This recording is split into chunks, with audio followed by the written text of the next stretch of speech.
Good evening, everybody. Welcome to tonight's Ideas for Melbourne session, Making Racism History. My name's Susan Carland. I'd like to introduce you to the wonderful panelists we have here tonight. Starting with, on my left, we have Chin Tan, who is the chairperson for the Victorian Multicultural Commission. Then we have Adam Bandt, who is the federal member for Melbourne and the deputy leader of the Greens. And on the end, we have Kutcha Edwards, who is one of Australia's most respected and renowned Indigenous singer-songwriters and a proud Mutti Mutti man. So would you please make them all welcome?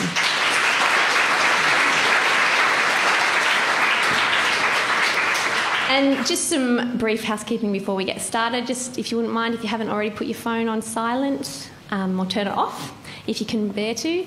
And also just to let you know that this will be a facilitated conversation by me in the beginning, but there will be time for questions and answers from you guys at the end. So if you do have questions, hang on to them because there will be an opportunity to ask them. All right, so let's get started. Kutcha, I'm going to start with you. A VicHealth survey reported that 97% of Aboriginal Victorians had experienced racism in the past 12 months. Does that 97% figure surprise you at all? Did the survey people go to every Aboriginal household?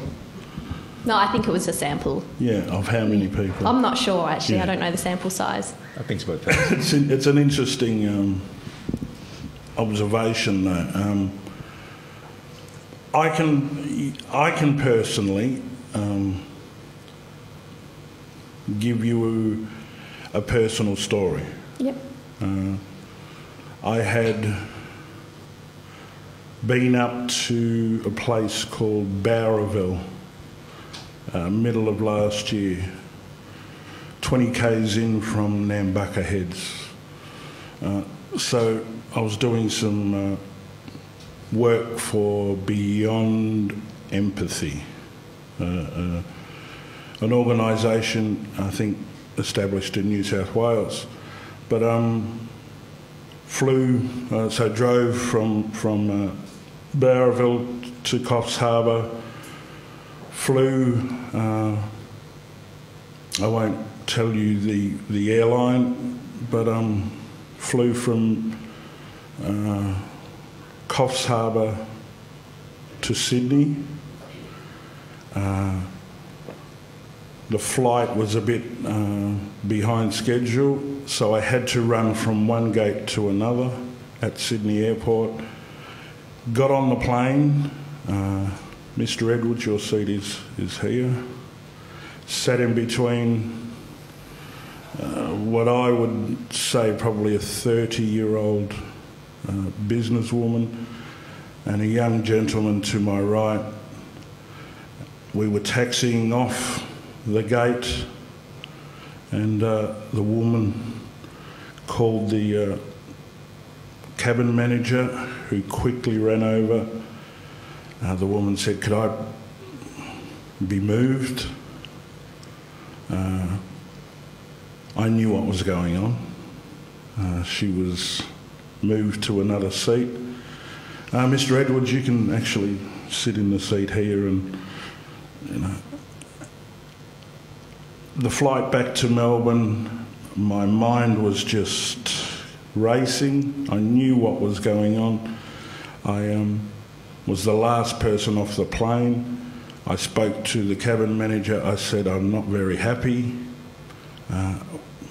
Can I do anything, Mr. Edwards?" I said, "No, this has to take its natural course. I'm making a complaint." I made the complaint, and so I've got 2 business class tickets to anywhere I want to go in Australia. They knew what the company knew what had transpired. All they had to do is say, "Mr. Edwards, would you like to come up to?" But it's there. It's rife. It's rife. You would say it's rife. Yeah. Chin, would you, in your capacity with the work that you do, would you say that there would be other groups in our community that would experience similar things and maybe have a similarly high reported experience of racism? It's no question about it. It's the communities out there. I think the survey indicates quite clearly, particularly those who have been here less than 5 years, they experience racism in one form or another 6 times more than the average other migrants been here a bit longer, and Australians in general. Again, there are a whole series of issues in my job. And I won't call it a job. I mean, I enjoy what I'm doing, so it's more a passion. And what I do, going out there in the communities, and it could be a Bhutanese, Chin community, African communities, right across from different backgrounds, and you see a sense of frustration as well. But I must say, there's a lot of good nature out there, the desire to move on. I've never in my year and a half had someone come up from any community saying, we got a real problem with racism in our community. Now, if there is, and I believe there will be, and there are, they're not taking that as the main issue for which they want to progress, as Australians here, in terms of moving forward. And what we do is we engage with them continuously. We build confidence in them. I've even had occasions when I go up and I said, please don't change your name to get a job. And I know how hard it is when they're applying 500 times to get a job and get knocked back all the time. I said, look, my name is Chin Tan, it's a body part, and I'm a chair of the commission. You could do it, you could do something. I know it's simplistic, but it is an encouragement saying, hey, your name is your birthright, and that for you is important. I know it's difficult, but it's to give them some confidence that we will work with you to address those issues. And can I take up with what Kutcha have said? The airline, my view, should not be giving you the 2 tickets. They should address that issue in terms of the structural need to ensure that someone of that nature isn't allowed to get away with that. That's what I said to him, Chin. I said, I do cultural immersion workshops. I'm willing to come in, and hopefully it'll happen. But I wouldn't mind going to Broome. Take it have anyway. Both. Yeah, have both. Exactly. Adam, it's a fairly depressing picture that we're hearing on some levels. Do you think that politicians bear any responsibility for this? We like to think that our leaders represent the community, but by and large, our politicians are a pretty white group of people. Do you think that has an impact on the way the discourse is framed? Yeah, I think it does. I think there's 2 pretty powerful trends that are sort of experienced in the white community, especially say here in Melbourne, but across the country. I mean, on the one hand, you've got we take the issue of refugees, for example. On the one hand, you've got the experience that pretty much everyone has of knowing someone who's in their family or who's in their street or who's in their workplace who came here from somewhere else, who they get on well with and think is great. And on the other hand, we've got the what Ghassan Haj called the sensitivity of thieves.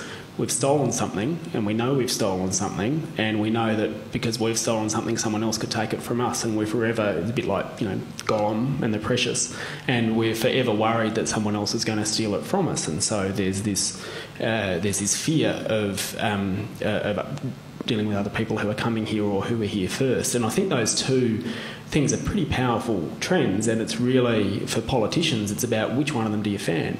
And it's often easier to fan the second one. And whereas I think if you look around my electorate of Melbourne, and over there in Richmond, you've got a living example, the Vietnamese community, of what happened when Australia said, actually, opening our arms is a better approach. And 30 years on, I think boat people could kind of be a term of honour rather than be a term of abuse. But it requires that leadership, and that's often lacking.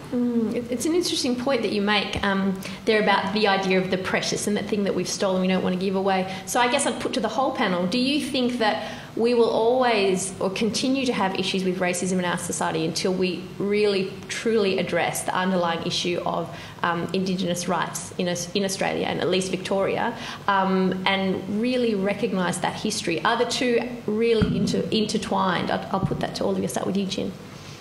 There's no doubt about it. Kutcha and I regret that in terms of what we do and in terms of the portfolio we have and the functions, it doesn't extend to Aboriginal or Indigenous issues, and I wish it was, because while we respect that the Indigenous community have a special place in Australia, in our society, nonetheless, that need to engage right across all communities is a very powerful incentive for us to be able to live together.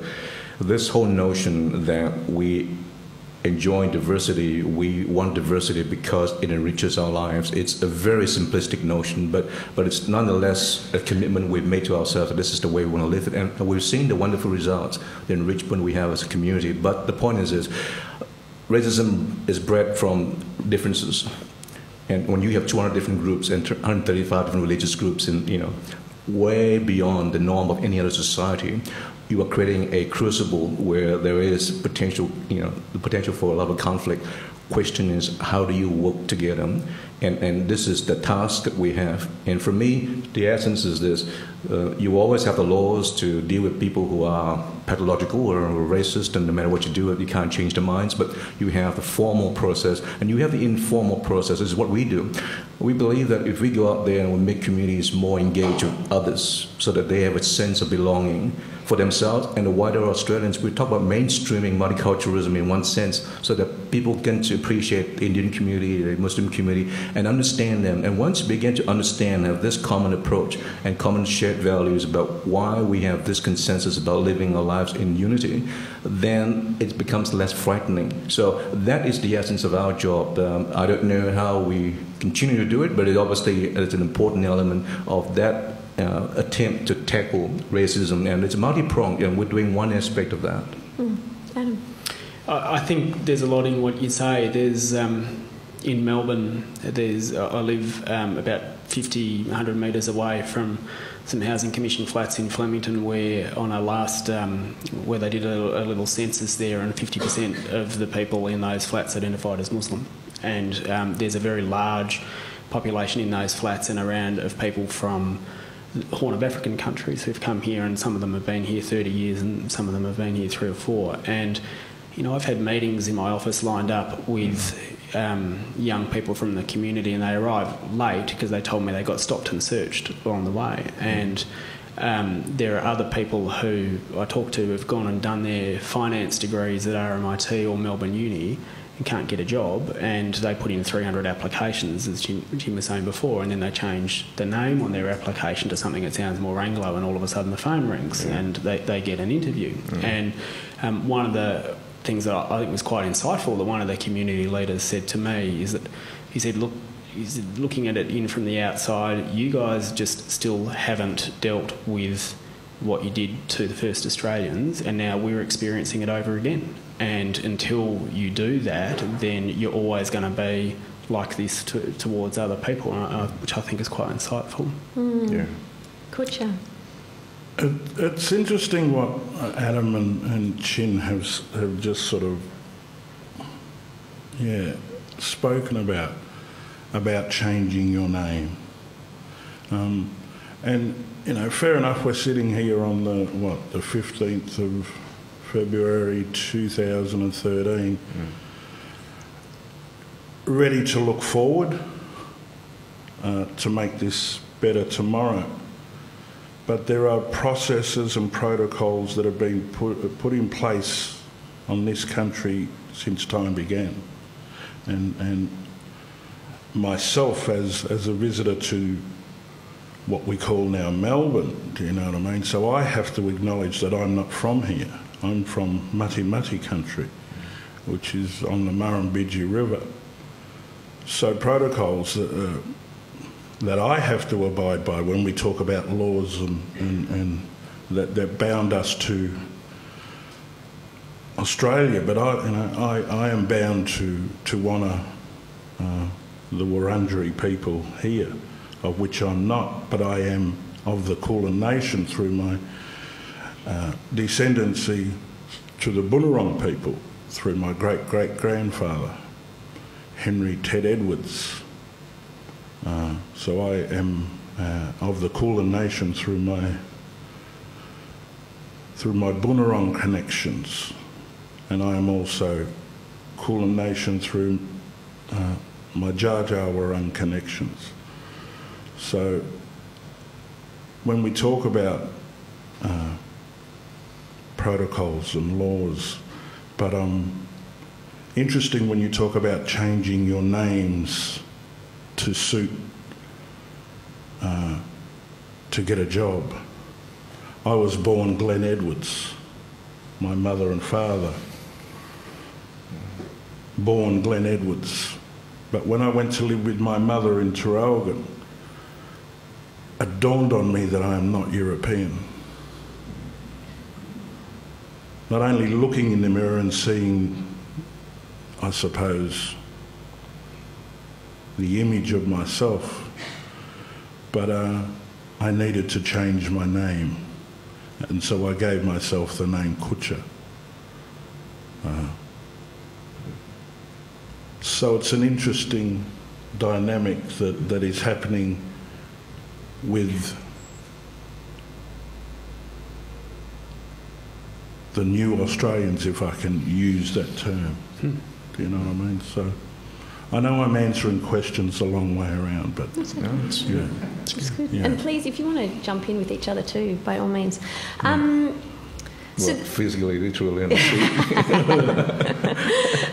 so the topic of tonight is making racism history, and I want to now pose this question to all of you again. Is that question or idea even realistic, given that no society on earth that we know of has managed to entirely stamp out racism? Is it a realistic goal?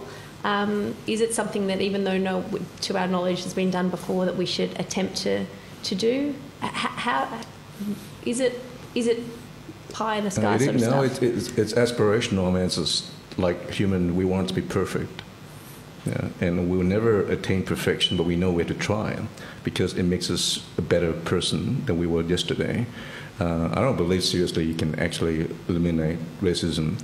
Anyway, it will have its component. It will have, because the form is so complex. So what is racism? And it goes on and again. It takes different form, and people experience it differently. And from their own background as well, they've got a different perspective and perception of what it means. So, in terms of racism being history, I don't think so. I think we can minimize that. We can put in place in society a sense of who we are, whether in fact institutional, structural, or a sense of goodwill and commitment to become a better society where we understand each other. And that's what we do. A lot of what we do is go out there and engage communities, so that if you have never been to a mosque before, you never heard the call to prayer, do it. Because it's not as shocking as it seems. I've got even people saying, this is the first time I'm 50 years old, I never heard a call to prayer. I mean, go and listen to it. It's a beautiful thing. I was actually enjoying a Muslim prayer session. It's beautiful music to my ears, and there's no harm in that. It's not taking something away from me, it's enriching my life, and this is what we need to be doing, that capacity to reach out. And I think it's about the cultural norm that we need to put in place, understanding each other, being able to engage, to open up. I know the difficulty, of course, is in racism, and as with any area of our own personal lives, is that I find it's interesting that the people have doors in their lives, and particularly in some respect politicians, that will never be open to anything. So there are different cycle of doors that people open to, and then sometimes they said, well, this is my personal life. But I don't know, I'm more simplistic. I think you got to open up to the very nth degree of who you are and say, I can embrace that. I'm not just tolerating something from someone because it's easy to do it. Because at the end of the day, we're going to make it work. I mean, it's not going to work. We don't have that complete faith and confidence that we can work with someone else's, embrace the culture as well. I think one test might be that no politician ever that wasn't meaning you, no actually. politician ever thinks they're going to win votes by being racist. Yeah. Like, that'd be a good society to live in, and like whether or not then racism was history. Like if you felt that, you wouldn't go out there and say, as some of my parliamentary colleagues from unnamed parties did, it would be nice if new arrivals learnt how to use deodorant or something like. This is the kind of stuff that people say, and it's often like it's the people who have the European sounding names who say it, who are perhaps one or two generations. I'm just being very polite and not naming her, but if you know who I'm talking about, you'll know.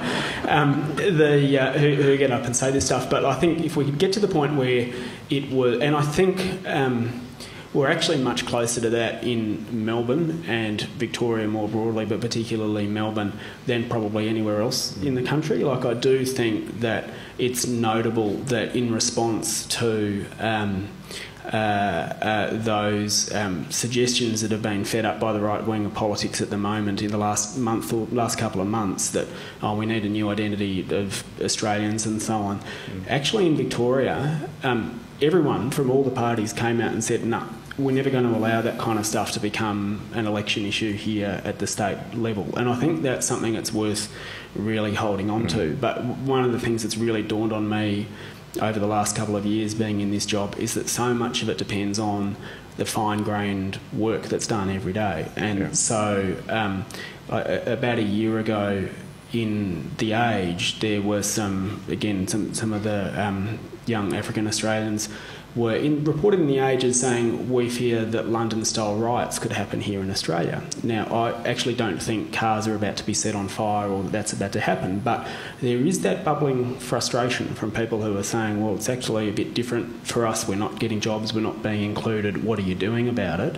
And it's actually, as well as the big speeches, it's actually the fine-grained work of, saying, well, we've got a problem, we need to fix that problem and get you in, that makes a big difference. And I'm worried that if we don't keep doing that fine-grained work, then we might have a society where people will start to exploit those differences more. Just on that, sorry to jump in, Kutcha. I think we often do say in Melbourne that, we're not like Sydney, we'd never have Cronulla here, and we're not like those rednecks in Queensland. But I wonder if, to some extent, are we kidding ourselves, that report from VicHealth about Victorian Indigenous people, 97% of them interviewed said they experienced racism. We had the attacks on Indian students not that long ago, and not just the attacks, but the very awkward way it was handled initially by some leaders saying, if they just didn't speak Hindi in the train, then they'd be safe. I wonder, are we giving ourselves too much of a pat on the back? Are we being realistic about what it's really like in Victoria? I don't know when I actually got the call to attend this gathering, but I'm sure it was around the time when that video went viral. Of the bus? The bus. The French woman on the bus. And it's only when things, can I just swear a bit, shit hits the fan, that somebody wants to do about it. Every day we're saying this is happening, but it's not publicised. So, and it was interesting. It was interesting that I got the call not long after that bus ride. But I'm trying to conceptualise where my head's going at the moment. But back to the question. Do you? Well, actually, I'm going to jump on what you just said then, if you don't mind. Because that incident on the bus, and then not that long ago, Jeremy Fernandez, the ABC news reporter, had that incident on the bus just in Sydney where he was with his daughter and had a string of racial abuse hurled at him. And what was interesting about that was something that we hear a lot about in terms of racism is the bystander effect. So it wasn't just the terrible thing that happened to Jeremy and his daughter, but it was that no one else said anything. No one intervened, not even the bus driver. And in fact, the bus driver blamed Jeremy and said, well, you should have moved. If you don't like it, you should move. How do we understand this idea of the bystander effect? And in fact, should we be focusing more on addressing the bystander effect in people than simply focusing on racism? Stamping out racism. It's that same thing as domestic violence. Don't remain silent about it. And I won't let it pass. If I know somebody, let's talk about the Hindis or the. I love language on the train and the tram and because they're conversing. Except for Bogan. Maybe we could outlaw Bogan. A Bogan language. I love it, and they're conversing in their language. I'm unfortunate or misfortunate to not speak my lingo. This language that I'm speaking here is also foreign to this country. We must remember that. So I love it when people are yarning away in their lingo. I was talking to Chin just before. I've been to China a couple of times. Are there any Chinese other people here? The Chinese are everywhere, eh? 朋友啊朋友，你不再想起了我。如果你将从小幸福，请你告诉我。朋友啊朋友，你不再想起了我。如果你将从小不幸，请你告诉我。朋友啊朋友，你不曾记起了我。如果你有新的彼岸，请你离开我，离开我，朋友。And I learned that.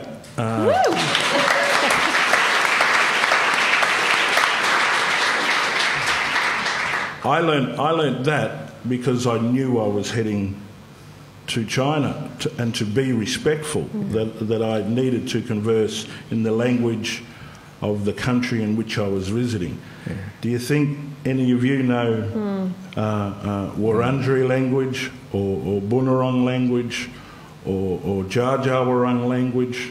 Probably not. But, you know.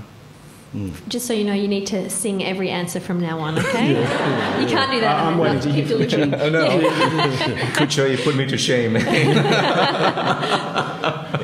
Time to sing Muddy Muddy. No, that was a beautiful friendship song, so it's good. Yeah. So, yeah. But Chin and Adam, you know, what do you think about this bystander effect, and how do we address that? Should we be paying more attention to that?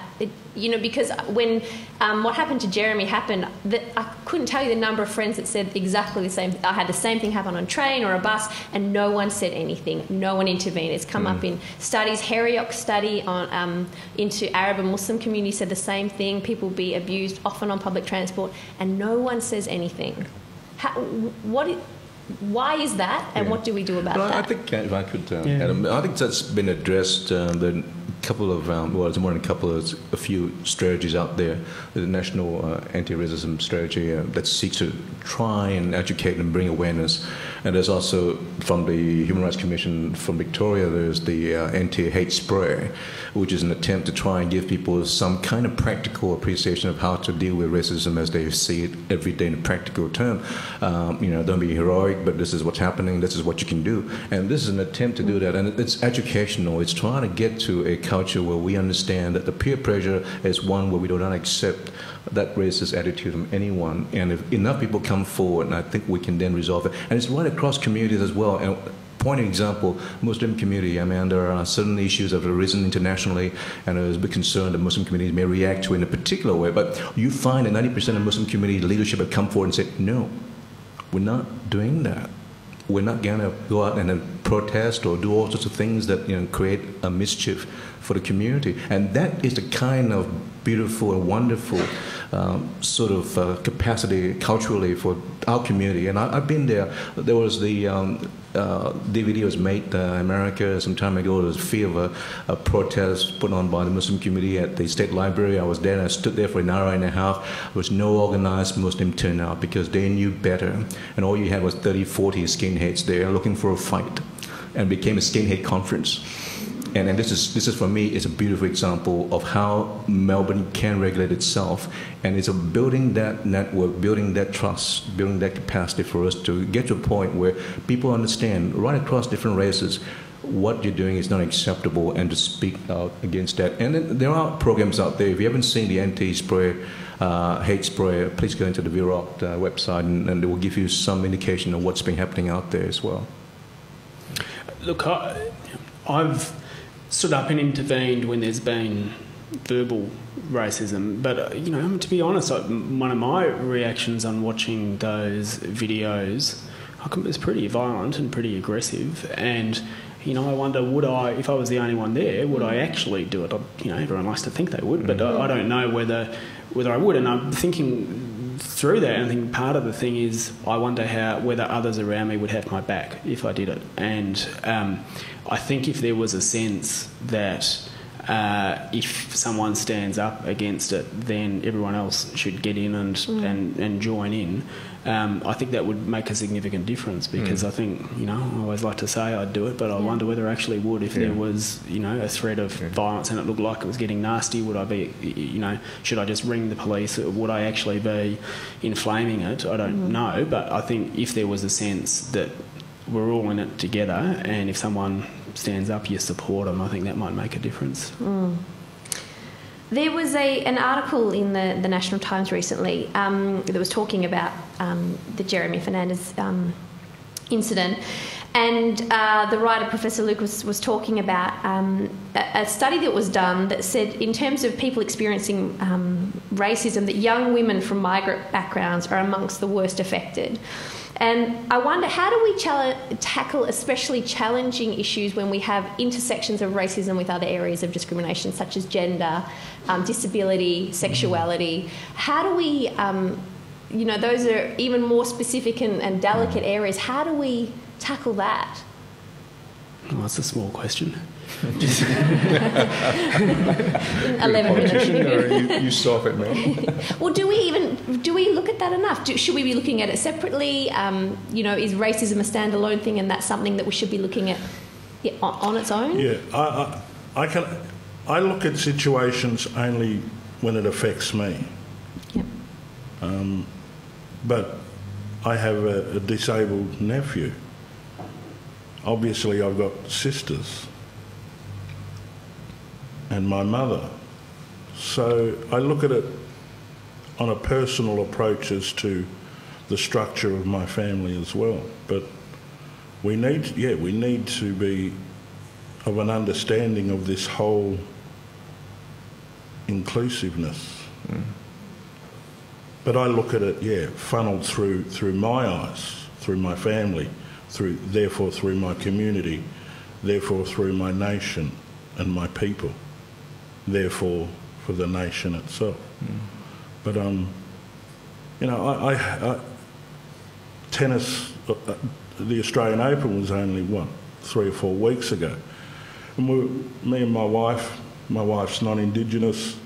She had a friend in the backyard who's a tennis nutter, and she said, just because the tennis was on, she said, she'd been in town here, and she said, "Gee, there's a lot of foreigners in town."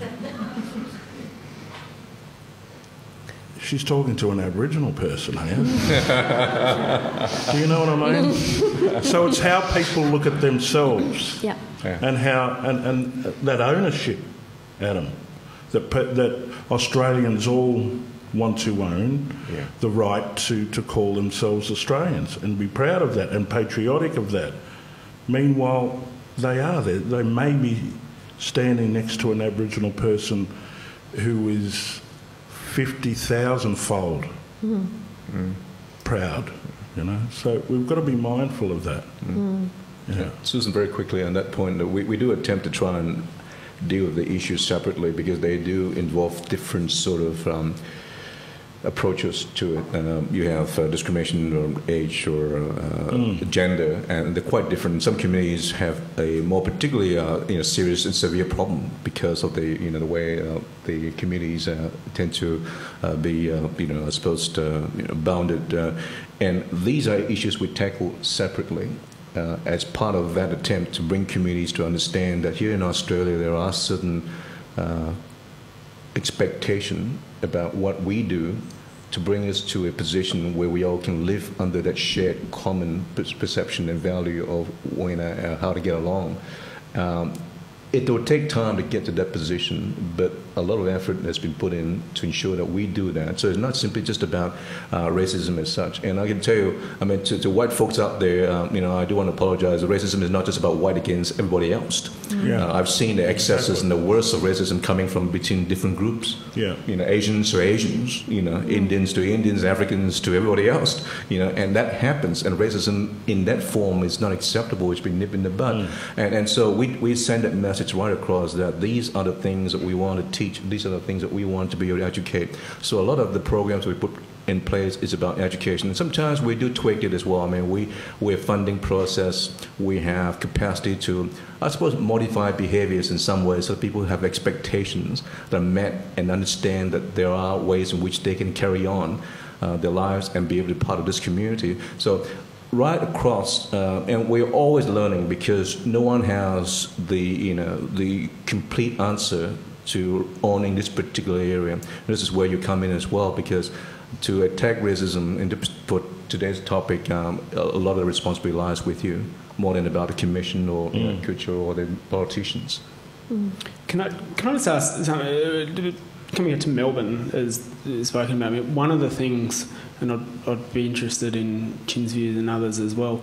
One of the things I wonder, I mean, there's it's not perfect, there's problems and so on, but if you just look around this area, like it bears, like you can see that there's been waves and waves of people who've come here from different countries at different periods, and by and large, it works. One of the things that I'm, and that's never been seamless, and there's been some pretty bleak episodes. I wonder, though, whether the people who are coming here now and who've come here in the last 20 or 30 years, whether things have actually changed. And I do have a fear looking at the African communities that are here at the moment. I wonder whether the experience is qualitatively different for people who are here now. Like maybe if you came here 50 years ago, it's easier to walk into a low-skilled job or to go and start up your own business, whereas now you need a certificate or a diploma in everything, and you need to understand OHS regulations and paperwork before you can start up your own business and so on. And I wonder whether things are, whether we've kind of lost the willingness to do the fine-grained work that's necessary, and whether there are communities in our midst at the moment that perhaps aren't building up the same capacities as perhaps the Chinese and Vietnamese communities have over time, and whether that's something that we're starting to see, and whether we'll pay the price for in 5-10 years. And what do you think's triggered that change? Do you think it's just that there are sort of structural differences, like you said, now you can't just walk into a job as easily? Or do you think, is there something more to it as well? Is it a global political climate that means people maybe aren't being as receptive to new migrants as they once were? What do you think has triggered the change that you're seeing? Potentially. I mean, I think it, perhaps a lot of it does come down to skin colour. I mean, I do remember 2 elections ago, you know, about a week after a young Sudanese guy was bashed and killed, Kevin Andrews came out and said, oh, these Sudanese are failing to integrate.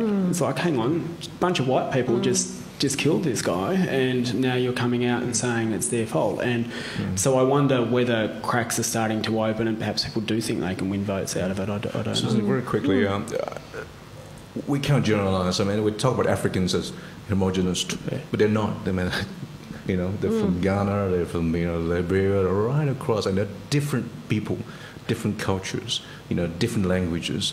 And the point to remember is when they come here, they bring with them their experiences, which may coincide with ours, and some may not. Somalians and Sudanese don't have a British Commonwealth system or background. The Ghanaians, Tanzanians have that, so they can walk into places that some others may not have. So it's giving opportunities to them and rebuilding their lives in a fashion that we take for granted, and say, hang on, these fellas have no idea what we stand for. We need to be able to educate them on what our expectations are. Now, we might say, look, it's too hard, but that's the commitment we make, that we will, in fact, bring anyone else in without discrimination to where they come from. And if that's the case, then we have an obligation to make sure we put the resources in the time, which we do a lot, to make sure that they can move into the Australian sphere and appreciation of what we do very quickly. Kutcha, I might finish with you on that point then. Have you noticed a change in the way Australia, or at least Victoria, is dealing with race and racism over the past, 10, 20 years? I turn 48 in November. So the reality is that I was born not an Australian citizen. That's a bit annoying. I can articulate my thoughts. I can pass on my thoughts, but I didn't have the right you know. So when we talk about visitors to this country, you know, over the last 30, 40 years, slowly getting used to the Australian way of life, in a sense, I feel I don't. Am I fortunate enough not to have been born a citizen of this country? Because then I can remain mati-mati. I can remain sovereign to this country. And now that we're moving towards this new movement, with the people who are now going to decide, and you as Australians to decide constitutional recognition, I would rather remain mati-mati, sovereign to my nation. I know it's bypassing the question again, No, but yeah, for me, I'm starting to understand beyond the image that is in the mirror when I look at it. Yeah. I just don't see me. I see my great. I could go for 20 minutes. Great. Because my people have been here since creation. But I've got to adapt to this world. And we were talking about it before, Chin, you know. Just because I carry this doesn't mean I'm not connected to something more greater than the physical. I'm talking about my culture, my spirituality, or my understanding of that. But I live in a world that's really not mine. You have created this, you know. And we're still trying to find our way too. Yeah. Well, I think that's a really good spot to open up for Q&A from the audience. So there's some people on either side. If you put up your hands, if you have a question. And if I could just start by saying, please have a question, not give your own speech. If you do have something very long that you would like to say, perhaps maybe at the end you could come and speak to one of the speakers if you want. But if I feel like it's going on too long, I will rein you in and say, please ask the question. So you've been given fair warning. Yep, go ahead. Hi.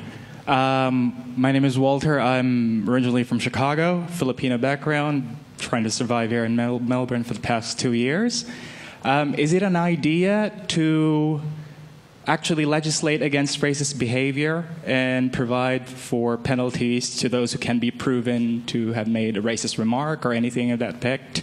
And perhaps even give compensation to those who are victimized by such behaviors. Because I find, I'm doing my PhD in law at Monash. If there's one thing that Australians understand, it's a lot of laws. And you have quite a lot of fines anyway, almost rivaling Singapore. And maybe that's the language that Australians would understand. Yep.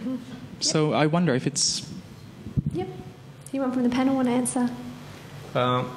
To a degree, it's not entirely true, because while we have some laws to deal with racial issues federally and state, there are laws that people are accused of not being effective, and that they do not deal with the issues that they are supposed to deal with in terms of criminal sanctions and civil. There are very few cases being brought to cases. In fact, there's only one criminal one that I'm aware of under a similar legislation in Western Australia, where a person was found guilty and got 3 years for that. But apart from that, it's never implemented because the threshold is so high.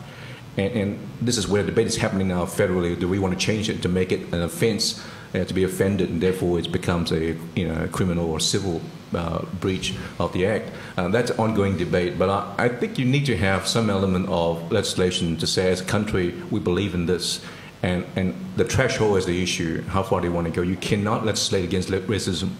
Right? You can try and work through issues with people, but you will have some people out there who will be pathologically racist one way or another. And the question is, what kind of laws do we have to protect the citizens against people like that. And that thing, of course, that we do need some kind of law in that particular area. Does anyone else want to? Laws aren't always against things. Sometimes laws are for things. We are the only Commonwealth country without a treaty with our first inhabitants, and I think that we're coming full circle to what was asked at the start, but I think if we were to legislate, whether it's in the Constitution or whether it's otherwise, to actually acknowledge that and to make that the foundation of all the other laws that come on top of it, rather than what we've got at the moment, which is the fiction, I think that may be just as powerful. Can I just, because I'm a singer-songwriter, I would rather educate than legislate.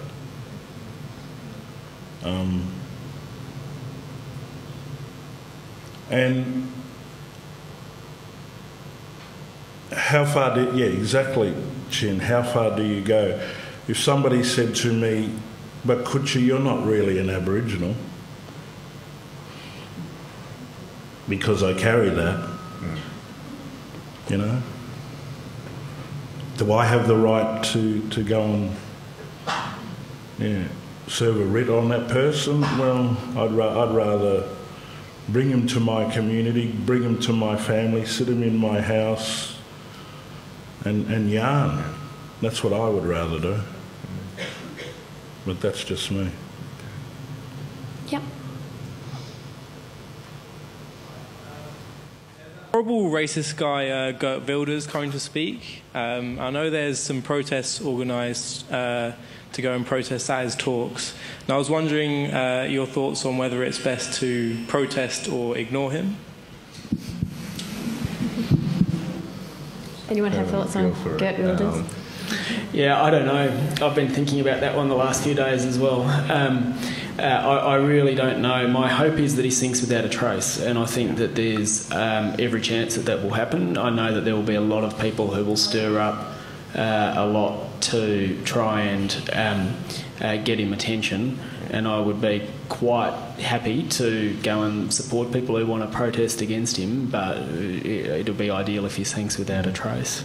I think banning him from coming here would actually be wrong. I think that would actually just completely elevate him and turn him into a cause celeb. So in my perfect society, if I was writing the script, he'd come and go and no one would pay any attention to him. That might be too naive.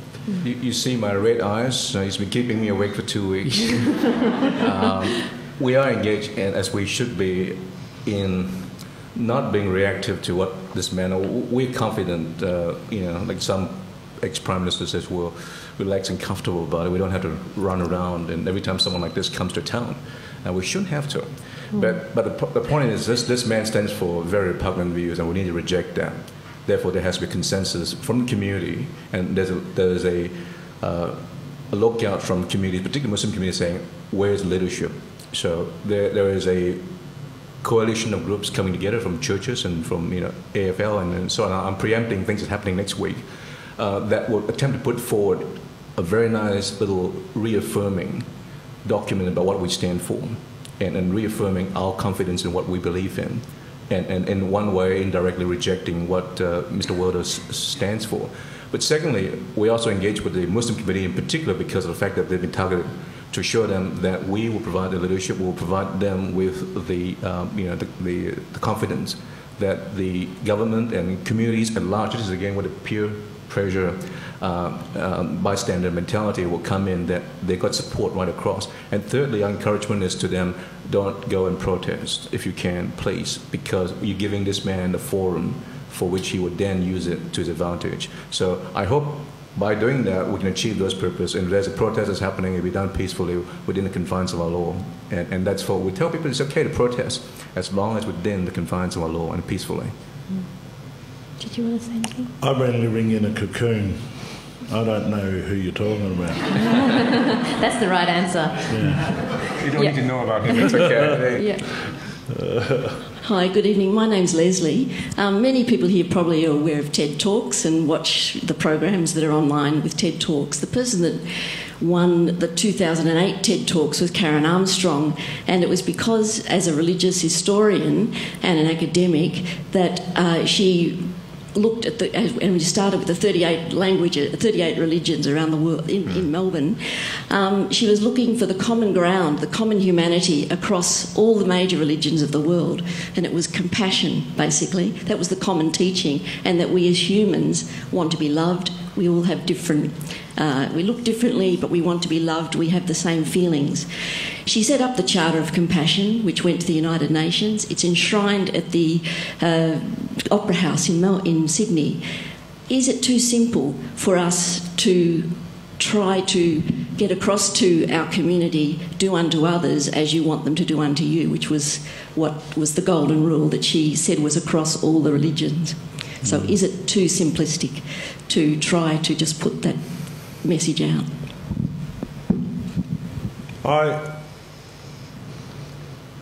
I have a thick skin, but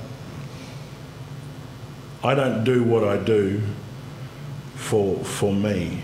I do it for my son, in the hope that he doesn't cop the shit that I have, or my nephews or nieces.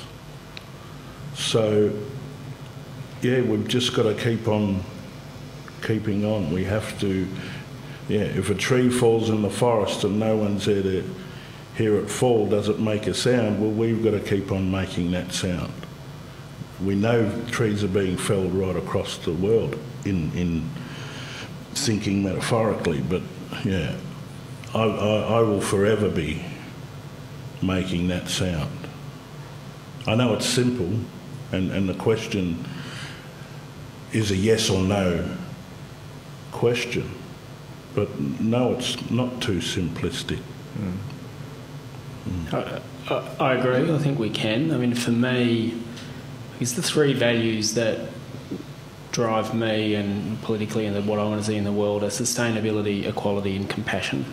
And I think that people don't talk enough about compassion, and it's sometimes seen that it's perhaps a bit weak to be compassionate, but it actually requires an enormous amount of strength to care.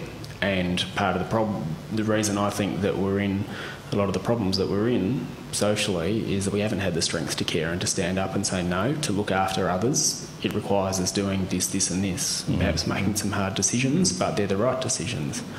So I think, for me, that's one of the three core values. I think that for me is a touchstone, and I think it's pretty important.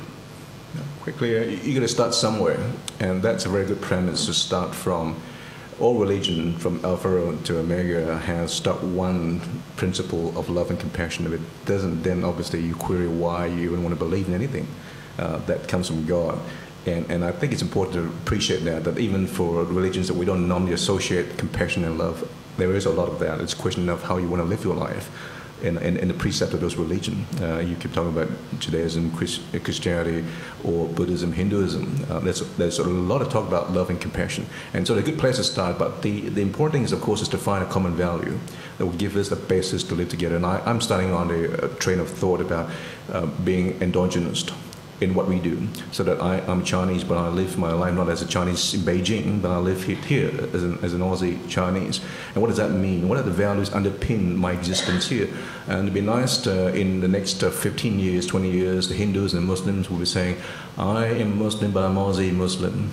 And this is the way we do things here. And every country I've been to, I was born in Malaysia, and I'm used to Hinduism, Muslim temples side by side with mosque. There's always a context for which religion is practiced, and we need to be engendered that here in this Australia there is a certain value that we need to engender, and these are the common values. And I think it's going to be far safer, because the kind of makeshift, the values we have, it's going to be a far better Australia with Muslims saying, hey, I'm Aussie Muslim, this is what we do. To suggest that the Muslims don't have a sense of makeshift is just completely wrong. They can be mates too, and they do want to be mates, and this whole concept is important that we make it our very own. And instead of knocking it down all the time, let's say, what are the values underpin what is important for us to share common values? the common basis for which we can live our lives as one united citizenship. And that is the challenge for us. I don't know whether, in fact, if Adam have said, whether in fact in the next 10, 15 years we will be in strides, but I think we've managed it quite well, and I think a lot of good people, goodwill and intentions, and not just simply just talking about it, but going out there and massaging it and putting in place policies and initiatives to make it work. So that for me would be the basis for which we can make multiculturalism work for us, that we have an endogenous basis for which we live our lives here. So the Hindu is an Aussie Hindu, not the one who practices in somewhere in India, but down here, in the very essence of where the values are. And the question is, what are those values? The challenge is yours as much as it's mine. Well, I think we have time for one more question. Oh, yeah. Hi, I'm really embarrassed to say how little Indigenous culture I know anything about, and I'm wondering whether in Closing the Gap we're looking at it too much to bring Indigenous people into our society, not how we can involve ourselves in theirs and learn from theirs. Just interested in your thoughts on that.